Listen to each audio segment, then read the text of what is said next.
很精彩，第一组就非常的精彩。那表演继续，马上就要开始第二组对决了。我们看一看要出场的是哪两位？于博对阵于指导，两位都是今年的新朋友，非常的优秀。首先要出场的，其实也是一位看上去有点像狠人，但其实他是一个爱思考的东北00后。我们欢迎于博。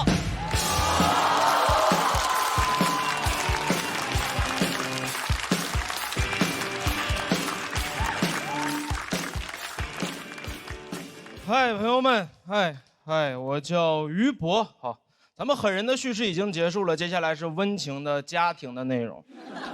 啊，不是说他们两个结婚之后的家庭啊。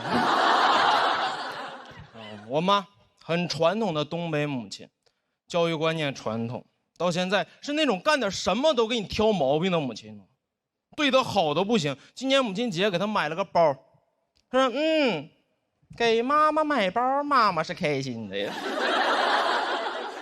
但如果这个包是你自己做的，不是更有意义了吗？什么话？我大学在上海，又不是在莆田。这话听了我都后怕，因为我原计划打算给他打4000块钱，即使打钱也这么说，给妈妈打钱，妈妈是开心的。但如果那钱是你自己印的啊，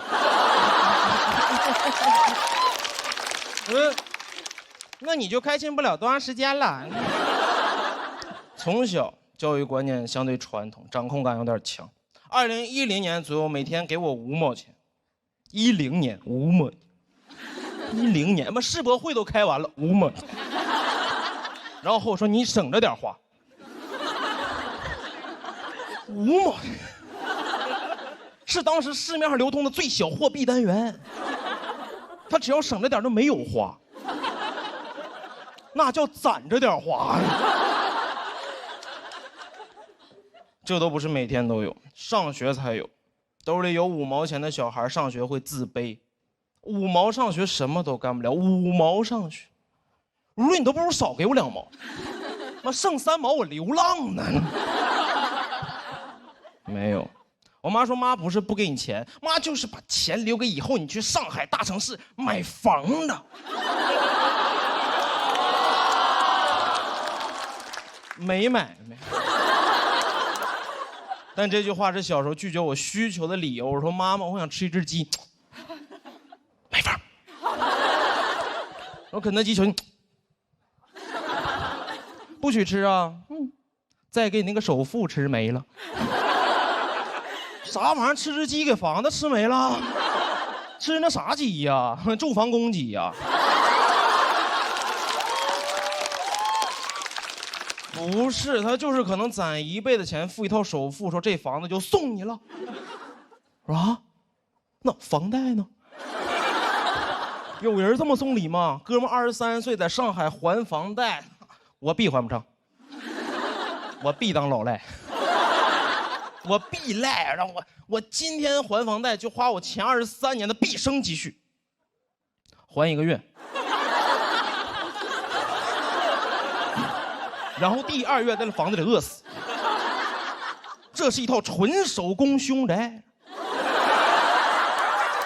我妈原话：哎呦，房子越早买越好。我说真事儿吗？那你要不10岁给我买吧，每天还5毛钱。我确实有想过，我想当10岁的老赖，因为10岁老赖帅。23岁老赖就是社会的边缘分子，但你切记，10岁老赖没有人当过。10岁呀，同学们幼稚至极，体育课，哎，我当迪迦的召唤者，我往那一站就是失信的执行人。1个2个小奥特曼，小罗永浩。这个我给。和那同学就玩不到一块儿去啊！班级60个小孩去春游，就哥们1个人坐不了高铁。我妈很喜欢给自己的教育方式就扣一个帽子，叫很流行现在吃苦教育。妈是希望你把好日子留在后边，吃得苦中苦，方为人上人。哎呦，这句话说实话，我现在有点不理解，因为我妈好像也不是这个观念。真的吃过苦的人不认同这个，谁吃过苦？我姥。当年河南自然灾害之后闯关东逃难来的黑龙江啊，这一路上吃尽了人间疾苦，对吗？他成为人上人了吗？他成为了一个东北人。他那脑子里就没有成为人上人的念头，只有一个纳乌克热说你飘向北方。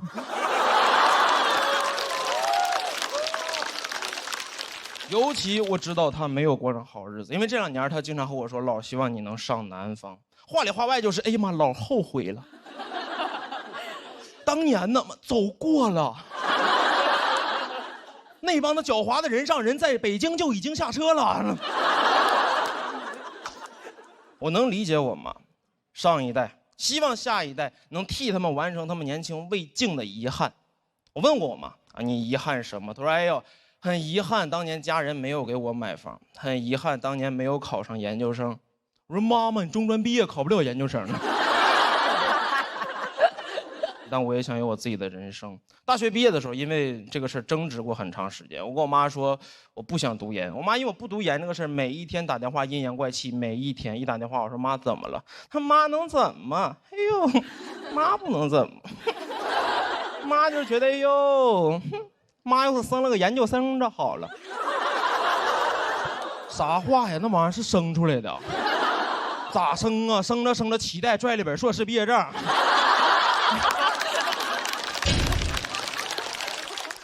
他那理论都有点变态。这么说你现在还行啊，985本科还够用，但妈告诉你不用多5年，5年之后这个世界上所有没有研究生学历的人啊，都将被淘汰。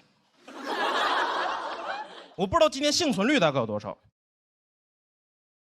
但我调查过，中国大概有1000多万的研究生和14亿淘汰者。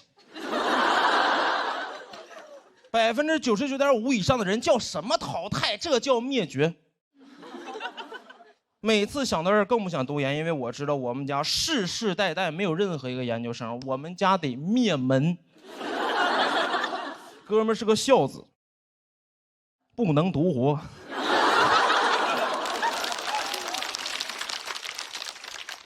当我后来很坦诚，我和妈说是真的，妈妈，我真的受不了高压的应试教育，真让我读研，我坚持不住，一定在第3年受不了，我直接就自杀了。第3年之后见着我就。我妈在这，妈第3年自杀，那就只能读2年半的专硕了。讲到这儿，谢谢你们，于博，拜拜。谢谢于博的表演。喜欢他这段表演的朋友们，千万不要忘记为他投票。3、2、1，请锁票。再次谢谢于博。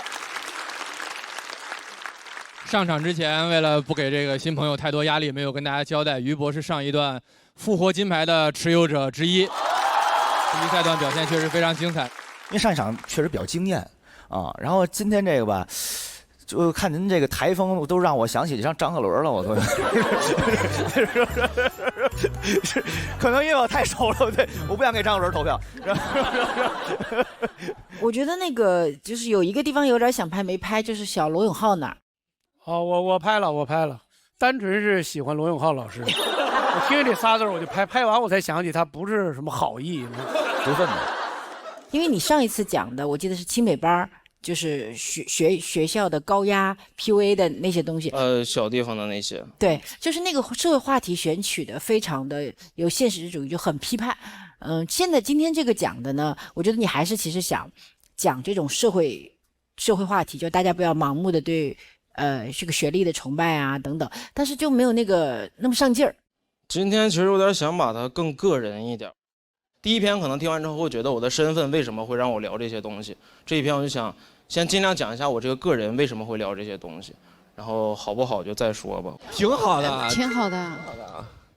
他00后啊，00后。而且其实你们看他就是外表比较粗犷，比较那什么不着调，甚至这是同济大学的高材生。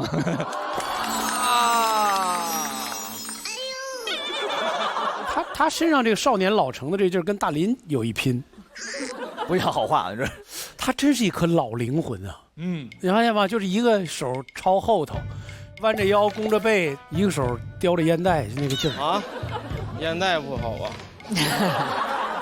这是你的风格吗？我确实，我平时就是大概这个状态。我从小就很老。从小就很老，这的确是。能感觉到他在他自己那个逻辑里面啊，一直在那儿走啊，自己那什么的，啊，挺好的。宝贝，我觉得很好。我是妈妈，我听了很有感觉。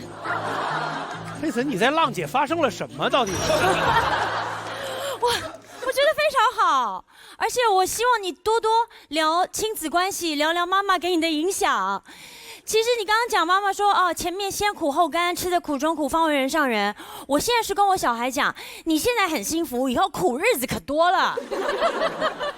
但是我知道，就是妈妈爸爸对孩子的期待，对小朋友来说可能是一个压力，但是他可以用很诙谐的方式把它聊出来，我觉得很棒。你不要觉得不好，继续写。这个佩岑姐把没有用在自己家孩子身上的鼓励全用你这儿。但确实是能知道于博士很用心写这个东西，因为其实就是父母对你单一的期待，对你造成的这个巨大的压力，其实他是一直都在，从小到大你一直都无法摆脱。就是现实也没有说什么一定做了什么让我能反抗我妈那些东西，但还是顺先。表面就是不是表面，就是把实话说出来了。生活里会比较顺从，然后把这个说出来就能接着顺从，就没有那么大的负担嘛。其实我觉得很遗憾的点在于，就是您聊关于母亲的这个母子关系，没有给她更多的笔墨。其实我会更愿意听听妈妈到底是怎样的人，或者她为什么会这么做。啊，在咱们这儿，因为咱俩都是孩子嘛，我们都会从孩子视角去看。但其实从佩岑姐人作为母亲视角看，就其实我们会更愿意看看那方面的事儿。如果下次你还想写这方面议题的话，你可以多写写他。这个确实难写，因为有再多想吐槽的东西，有再多具体的事儿，这个跟自己爸妈是非常真切的爱，非常真切的感情，你就很难拿捏那个吐槽的尺度。他不可能像大宅对黄焖鸡米饭就是单纯的恨，对，那个就很过瘾，是吧？我可以说完之后这辈子都不吃黄焖鸡米饭，但是你可能晚上就要回去，和我妈还得处呢。但听出来你跟罗小浩不想处。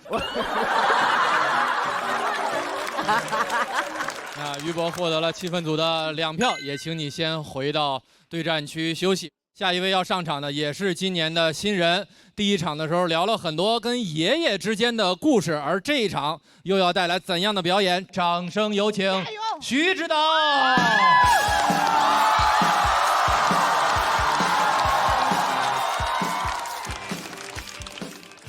哎，你们好，我叫徐指导啊。我这个人是一个非常循规蹈矩的人啊，尤其在这个交通规则方面，因为我之前骑电驴被车撞过，就这个车祸它不严重，但猎奇啊，因为我是被一辆这个警车撞，我当时倒在地上我都蒙圈了，我说怎么现在这个不戴头盔这个处罚力度这么大吗？啊！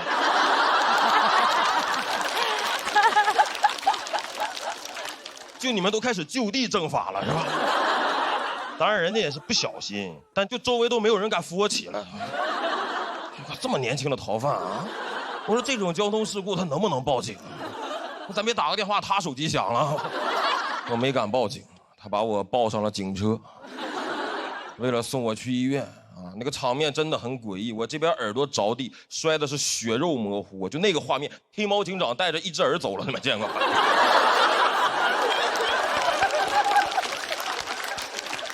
但我觉得我应该是这辈子唯一一次有机会坐警车了，因为我从小就是个老实孩子啊，就阿烟他哥那种打架的事情，我从小到大啊只参与过一次，是被人骗去的。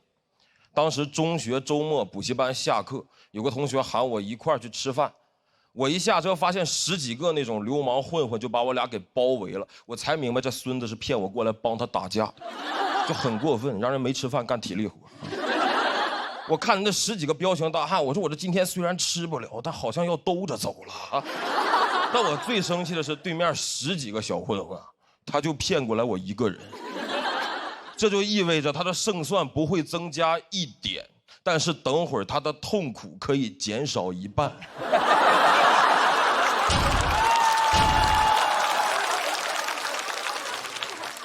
就他这种做事方式，我瞬间就明白为什么他一个区初中生啊，会有10几个人想要打他。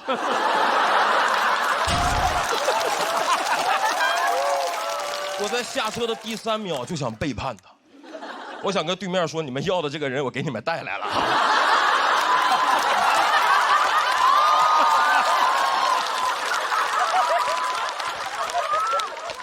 没等我反应过来，对面这个混混老大，他一步走到我面前，用2根手指头重重的戳我，威胁我。他说：“不准动。”我当时感觉他会点穴，我一下就怂了，但我不想显得怂，所以我就鼓起勇气，用那种非常强硬的语气回应他。我回了一句我这辈子都忘不了的话，我说：“我不动。”这句话对他们来说太震撼了。他们说：“你不动，你横啥呀？”就他们原计划应该是不准动，威胁我，我反抗，然后顺理成章开始对我进行殴打。结果我不动，我看着他们那个束手无策的样子，我就明白，就只要今天我不动，那我今天就不痛。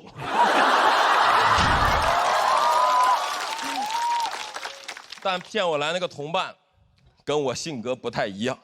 人家也不让他动，他立刻就还嘴，他说：“你别碰我。”这就意味着对面要开始碰他了。很快他就被摁在地上一顿暴打，这个场面是越来越诡异，10几个人在打他，我在旁边站着一动不动，我在给他们站岗一样。我俩组成了一种很高级的投降方法，就是他挨打，我替他立正。就我俩这个状态，旁边但凡再过来个路人，都得觉得，哎呦，这小伙子挺勇敢啊，就看热闹敢站这么近啊。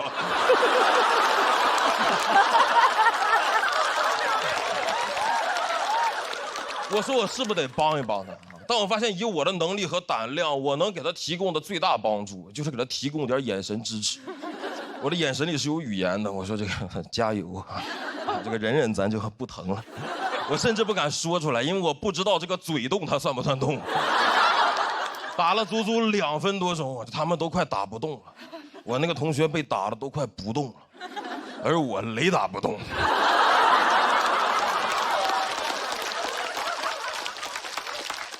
我们一群人离远了看，感觉这个一堆 GIF 动图里面夹了一张 JPG 呀。那个混混老大打着打着一抬头，发现我怎么还在这站着呢？他接下来一句话彻底震碎了我当天的全部自尊。他说：“你要没啥事儿，你先走吧。”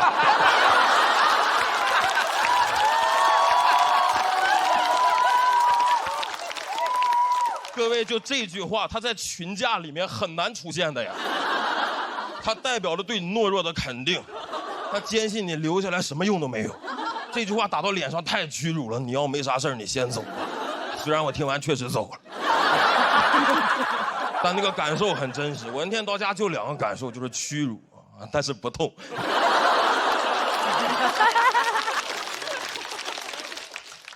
虽然身体不痛，但很快这点事儿，班里几个男生就知道了。我们班有一个男生在走廊里，每次看见我就那种嘲讽的语气跟我打招呼，看见我，哎，你会痛啊？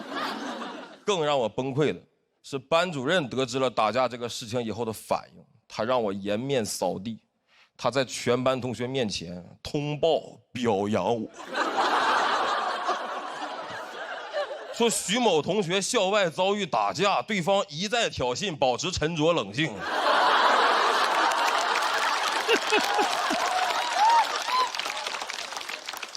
我获得了一个新的外号，我同桌从此喊我一战到底。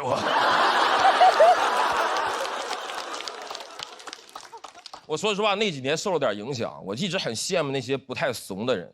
直到去年得知一个消息，就是小时候骗我去打架的那个同学，在去年被抓了。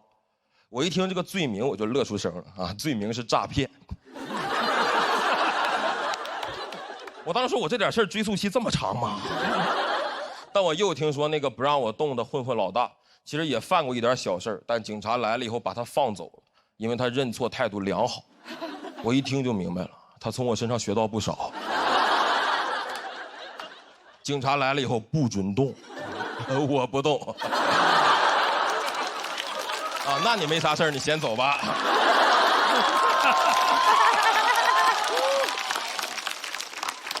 我觉得相比之下，我是不是过得太平稳了一点？我在那个最中二、最容易因为男子气概上头的年纪，我在打架里面选择了充分发挥自己的这个主观不能动性啊。但这个性格也让我每天都能平安的回家。我觉得这也是我们这种不爱动的人一种宝贵的财产嘛啊，这就是我的不动产。谢谢大家，谢谢你们。谢谢徐指导的表演。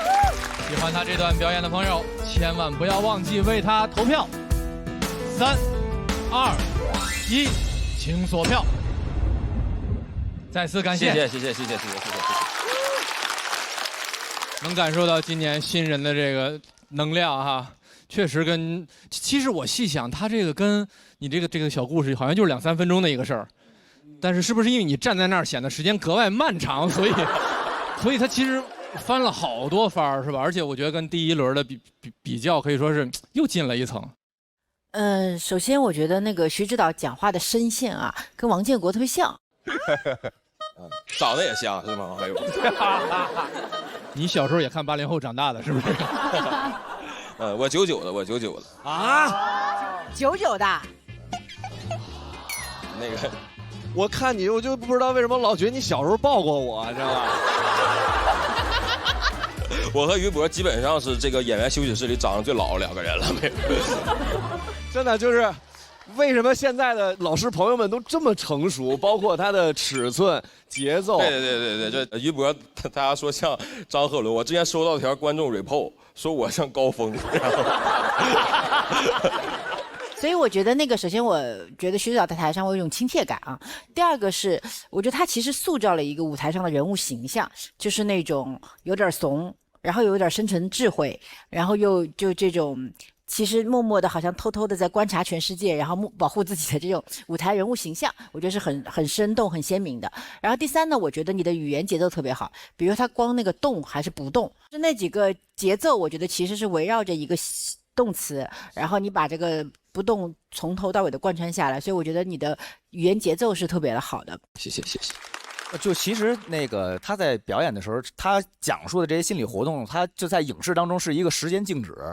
对，就是比如说你要马上去做什么事儿了，然后这时候反复给你各种特写，然后你的 OS， 然后甚至说你的闪回，其实都在他那个刚才的那个表述当中，这个特别有意思。而且他刚才在讲这个事儿的话，就是你那个诈骗的那个同学那朋友，我一直在幻视翟佳宁，我就想的是老翟把你骗去了，然后他跟那挨打，你搁旁边给他站岗，特别有画面感。翟哥是不可能干这种事儿的，他要是真有这种事儿，他会告诉那个老徐，咱俩一块挨打去，就是他不会说咱俩吃饭去，然后让我在这挨打。咱俩一块干别人去。这10个人你还干谁呀？你给你吃黄焖鸡。特别好，我觉得特别好，就非常有画面感。谢谢。我特别喜欢，其实题材不在大小，也不管这个故事是什么样，它就是准确，它像白描似的，一笔一笔的画这么一个小圆圈，然后这个圆圈越画越小，但是每一笔都特别清晰，然后那个逻辑一点一点往里递进，我特别喜欢。关键是我觉得它就准确。他自己那个状态，他自己长得都准确，因为我从小到大我认识的所有怂人都长这样。建国老师从小没少挨欺负呀，这个就是特别准确，就是栩栩如生，音容笑貌都是我的童年阴影。